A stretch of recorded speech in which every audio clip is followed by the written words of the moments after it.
I grew up on Long Island, and you know, this recruiting scene that we know about today wasn't really going on. I mean, I got to play at schools like Syracuse, Michigan, when they didn't have varsity programs, through the club program, and was able to put my academics first, and it was a great experience. Made a lot of friends there and was able to carry on my love for the sports.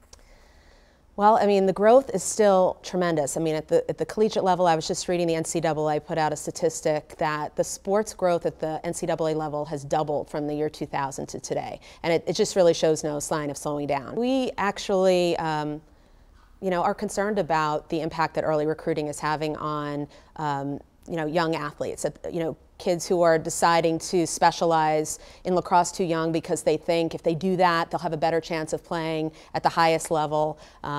Parents who are spending an inordinate amount of money and putting pressure on their children, and kids are just burning out. You know, what we want is we want young men, quite frankly, that haven't been playing just lacrosse their whole life. We want someone whose ceiling isn't here, but is here because they play football or soccer in the fall. They play basketball or wrestle, or, you know, they swim in the winter.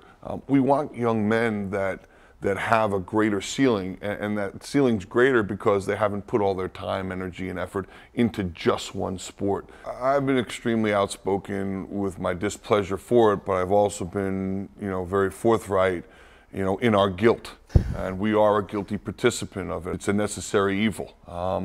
You know, sadly enough, many of us, I think, feel it is. And quite frankly, we're at a point right now where we're starting to go the other way.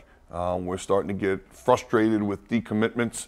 We're starting to get frustrated with maybe making some mistakes. We're starting to get frustrated with not getting to know the young men like we used to. The way things used to go, you'd be able to play multiple sports. You'd be able to go to a handful of recruiting events, and you know, by the time you were a junior or senior, you'd make a decision on where you wanted to go to school and play lacrosse. And so we absolutely support the legislation that NCAA is considering next month, that was supported by the college coaches from the women and men's game, that would turn back recruiting timetable to September 1 of the junior year. We really, really hope that NCAA shows some leadership there and approves that legislation. So I'd love to see the legislation that's been put in front of the NCAA. I'd love to see it passed, stating that we couldn't have any contact whatsoever with anybody until September 1 of their junior year.